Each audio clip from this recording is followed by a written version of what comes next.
The power of moments by Chip Heath and Dan Heath. आज के वक्त में हमें हमारे आसपास इतनी जानकारी है कि हम हर चीज पर ध्यान नहीं दे पाते। दिन के अंत में जब ये सोच रहे होते हैं कि आज का दिन हमने कैसा बिताया, तो हम ज्यादातर बातें भूल चुके होते हैं। स्कूल से लौटने पर अगर आप एक बच्चे से पूछें कि उसने क्या सीखा, तो वो अक्सर कहता है कुछ खास नहीं। ऐसे हालात में अगर आप चाहते हैं कि आप किसी व्यक्ति को कोई बात बताएं और वो उसे याद रहे, तो ये किताब आपके लिए है। अब चाहे आप एक टीचर हो जो एक बच्चे को अच्छे से पढ़ाना चाहता है, या फिर एक बिजनेसमैन जो अपने ग्राहकों के दिमाग में बने रहना चाहते हैं, ये किताब हर किसी के लिए कुछ ऐसे तरीके बताती है जिसका इस्तेमाल करके आप अपने लोगों को वो यादें दे सकते हैं जो उन्हें जिंदगी भर याद रहे। इसे पढ़कर आप सीखेंगे किस तरह से आप लोगों के दिमाग में अपने लिए जगह बना सकते हैं, किन वजहों से एक व्यक्ति को कुछ बातें याद रहती हैं, चीजें याद रखने के लिए किस तरह से आप खुद को मोटिवेट रख सकते हैं। पहला सबक, सीखने को मजेदार बनाने के लिए टीचर को अपनी क्लास का माहौल बदलना होगा। सूजन बेडफोर्ड एक इंग्लिश की टीचर थी और ग्रेग जुराइल्स सोशल स्टडीज के टीचर थे। वे हाई स्कूल के बच्चों को एक मजेदार तरीके से पढ़ाना चाहते थे जिससे उनके स्टूडेंट को सब कुछ याद रहे। ऐसा करने के लिए उन्होंने अपनी क्लास का और पढ़ाने का तरीका बदल दिया। वे जानते थे कि बच्चों को स्पोर्ट्स और स्कूल के खेल पसंद है। वे जानते थे कि ये सारी चीजें उन्हें लंबे समय तक याद रहती हैं, लेकिन क्लास में पढ़ाई गई चीज वे शाम तक भूल जाते हैं। इसीलिए उन्होंने विलियम्स गोल्डिंग्स की लिखी गई novel Lord of the flies को पढ़ाने के लिए बच्चों को ही वकील बना दिया। उन्होंने उन्हें एक नाटक करने को दिया जिसमें वे विलियम गोल्डिंग्स को कटघरे में खड़ा करके इस पर बहस करते हैं कि उन्होंने उस नॉवेल में इंसानों को जिस तरह से दिखाया है वो सही है या नहीं। इस नाटक को करने के लिए उन्होंने बच्चों को 2 ग्रुप्स में बांट दिया, जिसमें एक ग्रुप विलियम गोल्डिंग्स को सही साबित करने की कोशिश करता और दूसरा उन्हें गलत साबित करने की। ये नाटक उन्होंने अपनी पेरेंट्स, टीचर्स और स्कूल के दूसरे स्टाफ के सामने किया और इसे करने के लिए उन्हें पूरी नॉवेल अच्छे से पढ़कर तैयार करनी पड़ी। इस तरह से उन्होंने अपने स्टूडेंट्स को कानूनी तरीकों के बारे में और लिटरेचर के बारे में बहुत अच्छे से पढ़ाया और ये सारी बातें उनके स्टूडेंट्स को काफी समय तक याद भी रहीं। उनका ये नाटक लोगों को इतना पसंद आया कि स्कूल ने इसे एनुअल इवेंट में शामिल कर दिया। इस तरह से हर किसी को वो नाटक और इसमें छिपी हुई सारी जानकारियां मिल गई।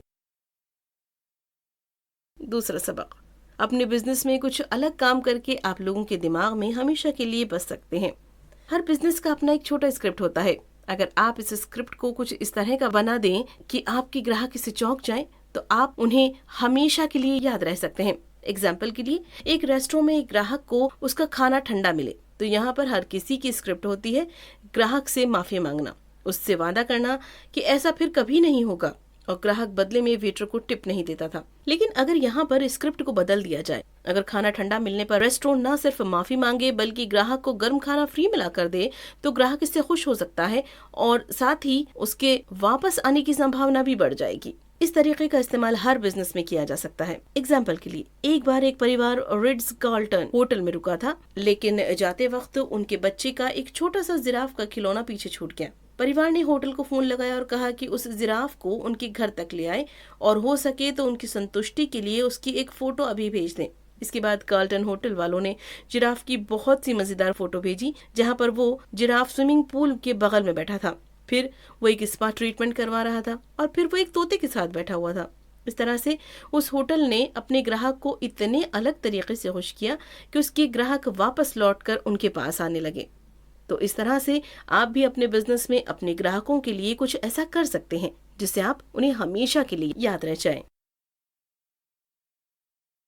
तीसरा सबक, याद रखने वाली चीज की मदद से आप लोगों की गंदी आदतों को बदल सकते हैं। बहुत से लोगों को खाना खाने से पहले हाथ ना धोने की आदत होती है, खासतौर पर जब वे घर से बाहर कहीं पर खाना खा रहे होते हैं तो वो अक्सर हाथ नहीं धोते। लेकिन जब प्यूरल इंस्टेंट हैंड सैनिटाइजर ने अपना हाथ साफ करने वाला जर्म जेल लॉन्च किया, तो इसके बाद बहुत से लोगों ने न सिर्फ खाना खाने से पहले धोने की आदत डाली, बल्कि ये प्रोडक्ट इस्तेमाल करने की उन्हें आदत पड़ गई। प्यूरल इंस्टेंट हैंड सैनिटाइजर ने अपने एड में दिखाया कि 2003 के एक सर्वे में ये बात सामने आई है कि बहुत से लोग एयरपोर्ट के बाथरूम को इस्तेमाल करने के बाद अपने हाथ नहीं धोते। न्यूयॉर्क एयरपोर्ट के बाथरूम को इस्तेमाल करने वाले 30% लोग, मियामी एयरपोर्ट के 19% लोग और शिकागो के 27% लोग अपना हाथ नहीं धोते।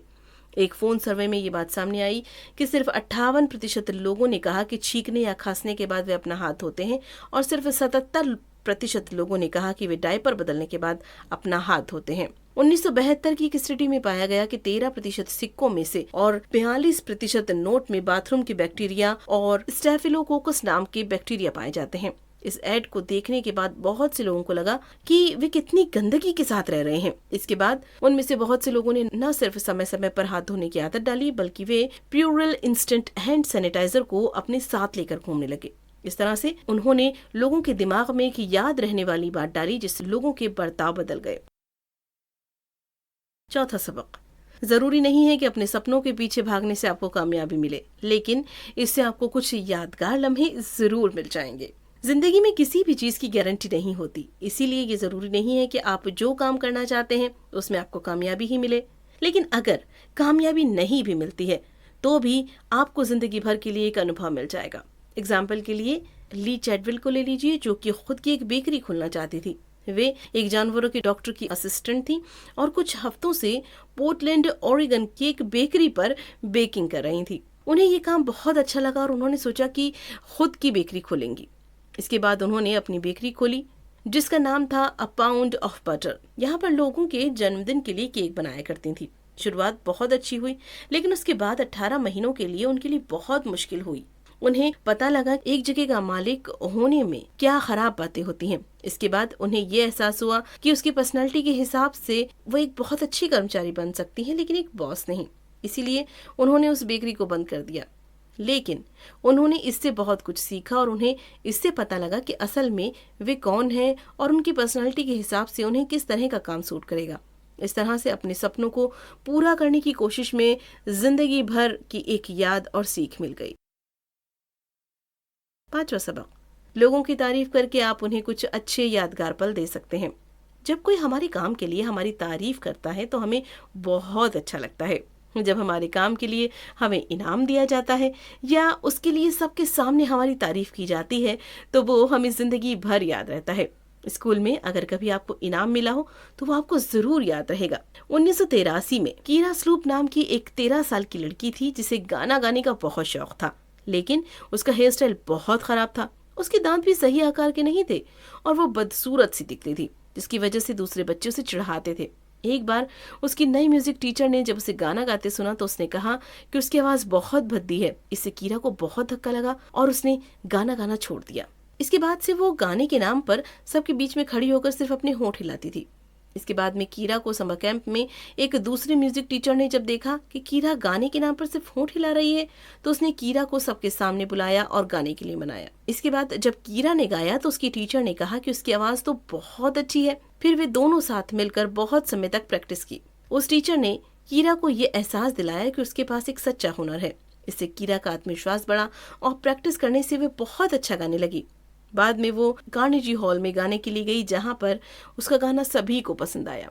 इस तरह से कीरा को उसके काम के लिए तारीफ मिली और साथ ही एक ऐसा एहसास मिला जो वो जिंदगी भर याद रखेगी। अगर आप चाहते हैं कि कोई व्यक्ति आपको जिंदगी भर याद रखे तो आप उसकी तारीफ कीजिए। एक रिसर्च में ये बात सामने आई है कि कर्मचारी में काम से लगाव बढ़ाने का सबसे अच्छा तरीका है उसके काम की तारीफ करना, लेकिन ऐसा बहुत जगहों पर नहीं होता।